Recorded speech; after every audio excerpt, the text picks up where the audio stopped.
अस्सलाम वालेकुम जी। बिस्मिल्लाहिर्रहमानिर्रहीम। मेरा नाम फैसल मलिक है। आप तमाम लोगों को मेरी आवाज़ बिल्कुल साफ आ रही?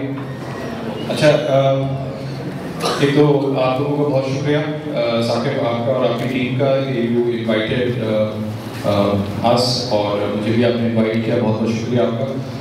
मैं थोड़ा सा आपको अपना तारुफ करा दूँ। मैं पेशे के एतबार से एक इन्वेस्टमेंट बैंकर हूँ, इन्वेस्टमेंट मैनेजर हूँ और काम जो आज मैं आपको या जो बात आपसे करने के लिए आया हूँ वो कतई तौर पे उस प्रोफेशन से ताल्लुक़ नहीं रखती जो मेरा है।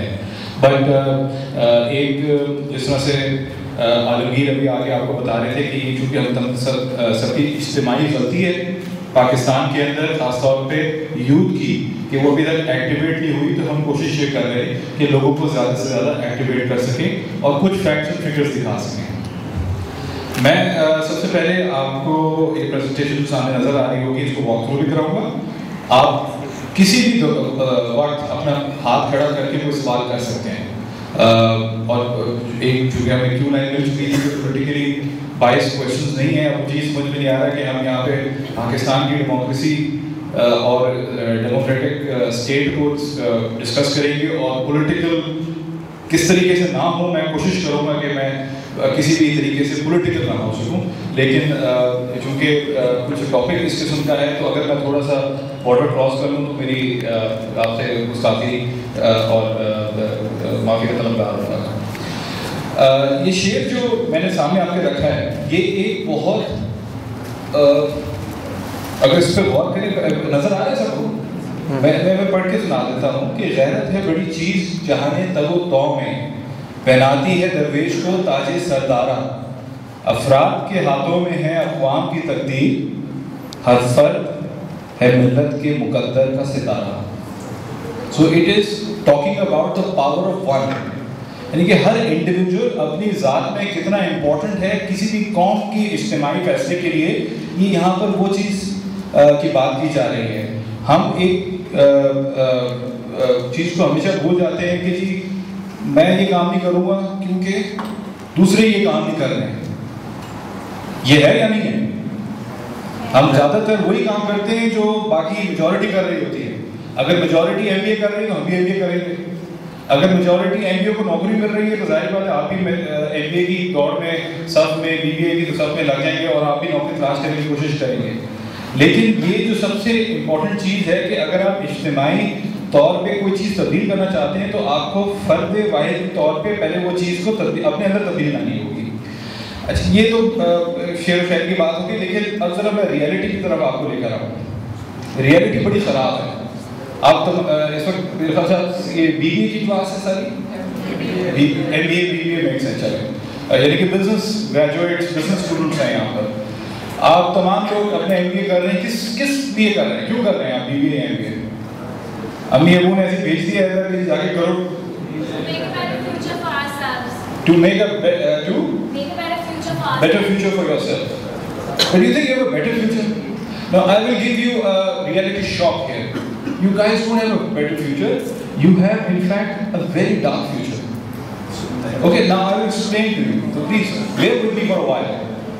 I will explain to you कि if the things the way they are proceeding right now, जिस तरीके से अभी हालात चल रहे हैं, अगर ये ऐसे ही चलते रहे, ये assumption है, ठीक है, assumption गलत भी हो सकती है, लेकिन मेरी थीसिस ये है यहाँ पर कि अगर इसी तरीके से हालात चलेंगे तो आपका बड़ा डार्क फ्यूचर है। ये स्लाइड आपको नजर आ रही है? नेक्स्ट स्लाइड पे जाइएगा प्लीज। ठीक है, इसको थोड़ी देर जरा गौर से देखिए ताकि इसके जो लाइन्स हैं और कर्व्स हैं आपको समझ में आ सकें। ये जो रेड लाइन है ना, ये अनएम्प्लॉयमेंट दिखा रही है और ये सारे स्टैटिस्टिक्स मैं कोई अपने पैदा करना नहीं दिखा रहा हूँ, या वेरीफाई कर सकते हैं इकोनॉमिक सर्वे ऑफ पाकिस्तान के मुख्तलिफ इशूज से इकट्ठा किए गए हैं। जो ब्लैक डॉटेड लाइन है ये हमारी पर कैपिटा इनकम है। 2009 तक का डेटा मौजूद था, यहाँ पे मैंने लिखा है 2001 से लेके 2009 तक। Rising unemployment, red line, unemployment is rising, ठीक है। और ये मेरे ख्याल से अगर आप लोग अभी मार्केट में जाए ना, जॉब मार्केट में, तो आपको खुद ही फील होना शुरू हो जाएगा। अगर नहीं हो रहा तो अपने दोस्तों से पूछेगा, सीनियर से पूछेगा, तो उस वक्त जॉब मार्केट में जा रहे होंगे। दूसरा सबसे इंपॉर्टेंट चीज है पर कैपिटा इनकम।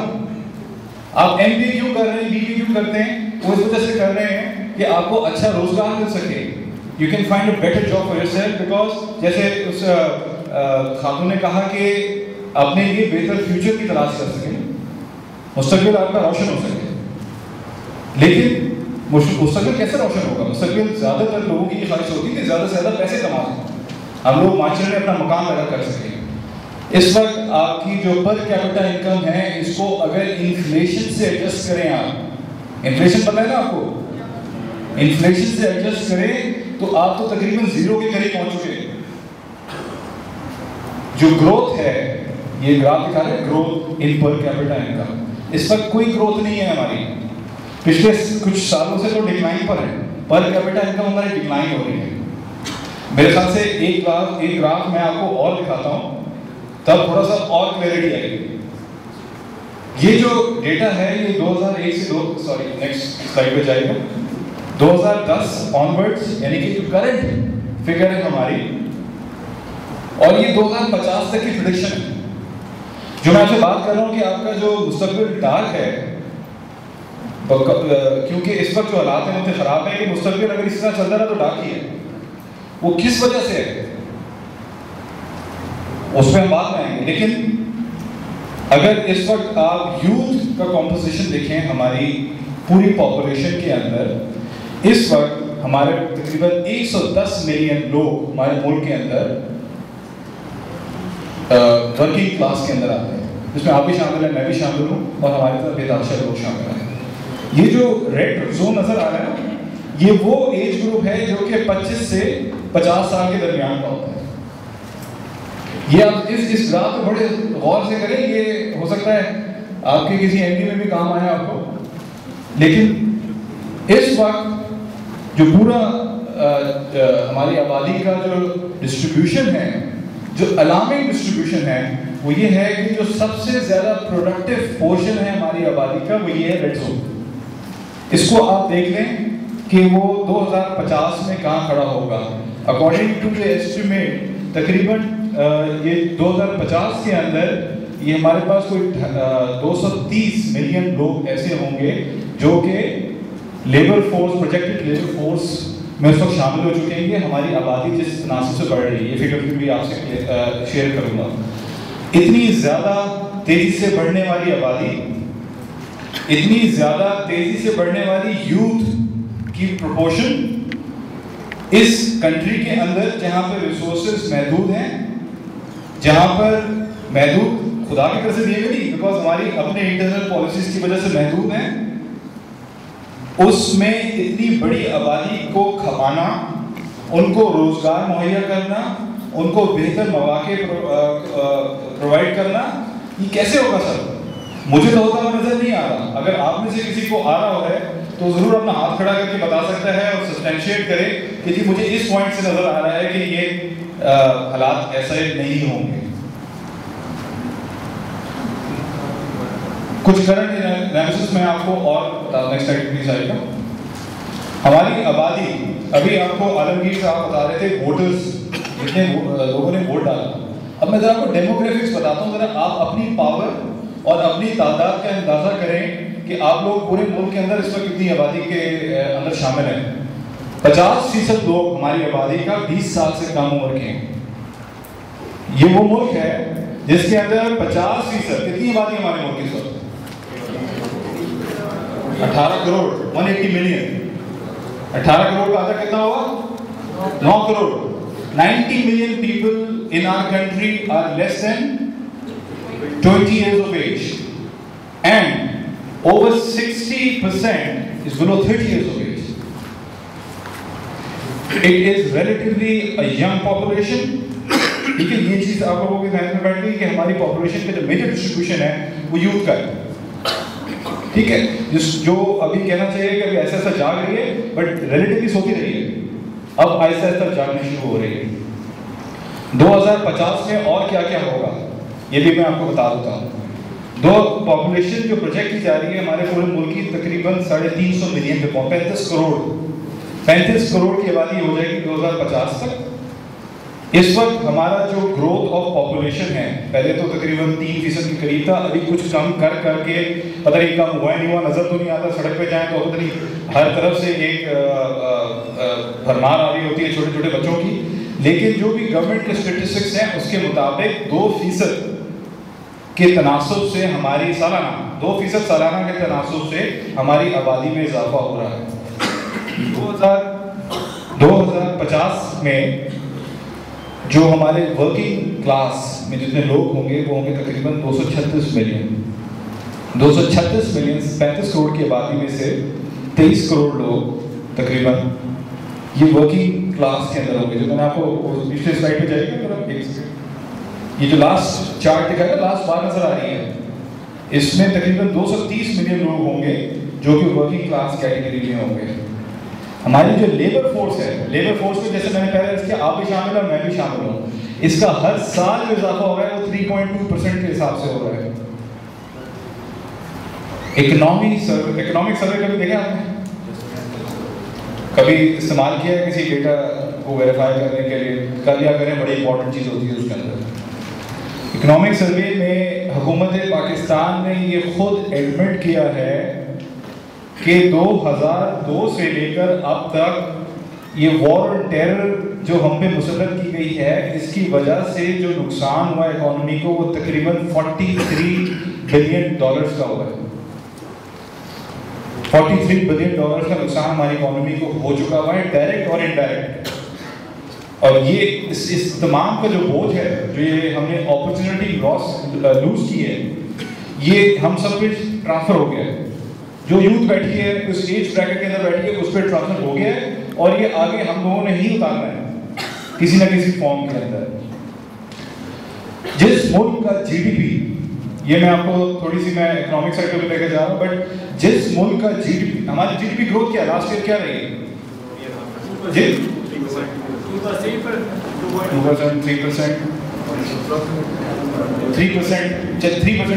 3% अगर हमारे मुल्क का जीडीपी रहा है। अभी मैंने आपको बताया कि हमारी आबादी का तनासुब क्या है ग्रोथ का? 2%। तो आपको सिर्फ अपनी आबादी को बर्दाश्त करने के लिए, सस्टेन करने के लिए 2% की तो जीडीपी ग्रोथ चाहिए। मैं कुछ भी ना करूं, मुझे 2% तो सिर्फ अपनी आबादी को सस्टेन करने के लिए, उनको खाना प्रोवाइड करने के लिए, उनको रहन सहन प्रोवाइड करने के लिए 2% की ग्रोथ तो वैसे चाहिए। तो 3% जीडीपी ग्रोथ के साथ हम चले हैं मुल्क संवारने, और इस आबादी को जो कि अभी 35 करोड़ की हो जाएगी अगले 40 सालों के अंदर, उसको खपाने। क्या आप समझते हैं फीसिबल है? मैं तो नहीं समझते फीसिबल। इसलिए फीसिबल नहीं है जो आलमगीर ने आपसे ये बात की है कि हमने कभी इसमें पार्टिसिपेट नहीं किया। अच्छा, एक और मैं अभी जो इसका जिसको उर्दू में कहते हैं लुबे या क्रक्स, उस पर आने से पहले मैं थोड़ी सी आपकी तमहीद बांध रहा हूँ।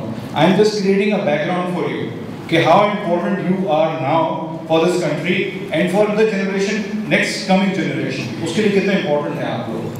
ये ग्राफ देखिएगा, देखिए हम हर दफा ये उंगली उठा के चार्ट, हाँ जी, इस चार्ट में आप देखिएगा, और मैं आपको एक्सप्लेन करता हूँ कि हम हर दफा ये क्रिटिसाइज करते हैं इस मुल्क के अंदर कि जी हमारा इंफ्रास्ट्रक्चर बड़ा ख़राब है, हमारी सड़कें नहीं है, हमारी फलाने नहीं है, हमारा यानी कि हार्डवेयर पे ज़्यादा फोकस करते हैं। जैसे कंप्यूटर का हार्डवेयर होता है ना कि जी उसमें इतनी रैम होनी चाहिए, एक प्रिंटर होना चाहिए, एक बड़ी सी स्क्रीन होनी चाहिए, उतनी मेमोरी होनी चाहिए, इतनी हार्ड डिस्क होनी चाहिए। इसी तरीके से इस मुल्क का जो हार्डवेयर है वो इतना बुरा नहीं है। ये रिपोर्ट, ग्लोबल कम्पिटिटिवनेस रिपोर्ट 2011 में अभी बहुत रिसेंटली आई है। इसका मैंने एक चार्ट सिर्फ निकाल के दिखाया है, और ये ग्लोबल कम्पिटिटिव इंडेक्स है, यानी कि पूरी कंट्रीज 139 कंट्रीज का डेटा लिया गया और उनकी मुख्तलिफ इंफ्रास्ट्रक्चर चीज़ों को मिला के एक ग्लोबल कम्पिटिटिवनेस इंडेक्स बनाया गया। उन 139 कंट्रीज में से माशाल्लाह पाकिस्तान 123 नंबर पे है।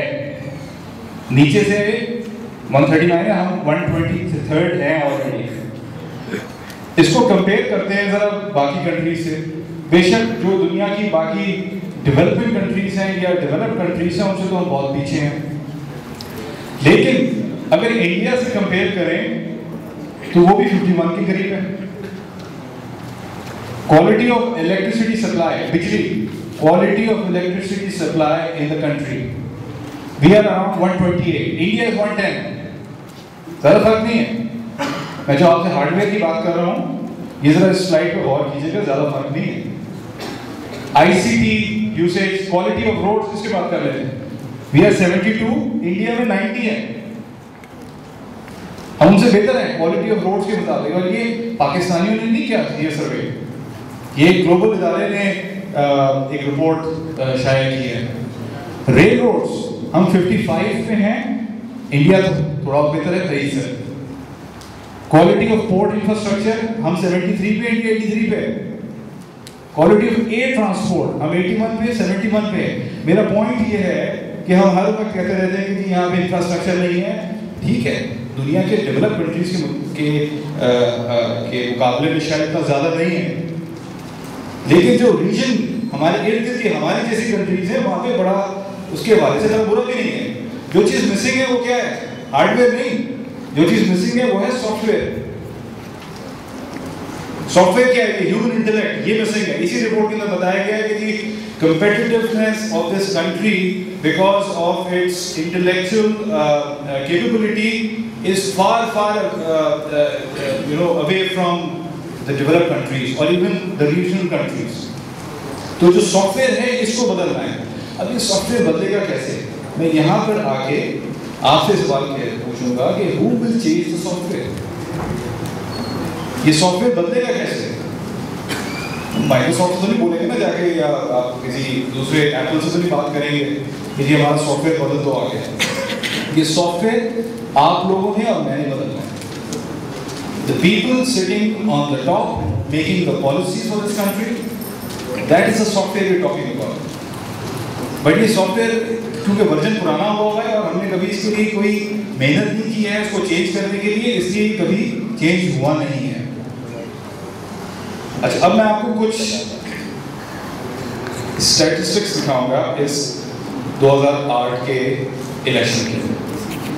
जो सॉफ्टवेयर था ना, जो पिछला सॉफ्टवेयर, जो इस वक्त करंटली जो सॉफ्टवेयर चल रहा है, उसके मैं आपको स्टैटिस्टिक्स दिखाऊंगा। और उस वक्त हम सब मिलके एक दूसरे को, देखिए आप लोगों में तो इस वक्त ज़्यादा बीबीए की क्लास है, मेरे ख्याल से मेजॉरिटी हो रही है। शायद जो लास्ट 2008 के अंदर इलेक्शन हुए थे उसको शायद 18 साल के ना हो, काफ़ी लोग उसमें से एलिजिबल ना हो वोट डालने के। बट एक थोड़ा सा हैंड काउंट फिर भी कर लेते हैं, शायद किसी ने डाल दिया हो चुका सेज का वो कोई था, कोई किसी ने वोट डाला था? 3-4 लोग थे जिन्होंने डाला है पिछले साल वोट। बट इस साल आप लोगों में से कितनों का अभी तक इरादा है वोट डालने का? जबरदस्त, माशाल्लाह, वेरी गुड। लेकिन ये बाकी इसको डालना भी है, सिर्फ हाथ खड़े कर देने से काम नहीं चलेगा। अब मैं खैर आपको कुछ फिगर्स दिखाता हूँ जी। कितने रजिस्टर हुए हैं?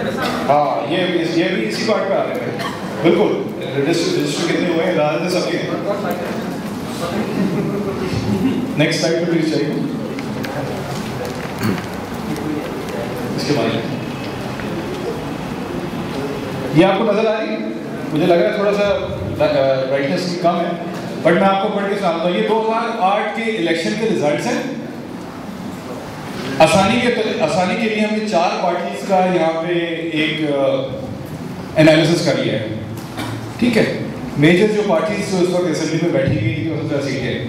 नेशनल असेंबली का ब्रेकअप कुछ इस तरीके से, पाकिस्तान पीपल्स पार्टी के पास 127 सीट्स हैं, PMLN के पास 91 की सीट्स हैं, PMLQ के पास 50 सीट्स हैं और MQM के पास 25 सीट्स हैं। ये 2008 के जो इलेक्शन रिजल्ट्स थे। अच्छा, एक चीज़ प्लीज की, ये मेहरबानी होगी आप लोगों की कि थोड़ी देर के लिए इनको अज्यूम कर लेंगे सही है नंबर ऐसा सही है। मैंने रेफरेंसेस प्रोवाइड कर दिए, एक कॉपी मैं आपको दे दूंगा, आप उसको वेरीफाई भी कर सकते हैं। लेकिन ये अपने जहन में रख लीजिए कि जो नंबर मैं दिखा रहा हूँ ये सही है, इसमें कोई गलत डेटा नहीं डाला गया है। ये बड़ा इंपॉर्टेंट चार्ट है। हमारी आबादी कितनी है मुल्क की?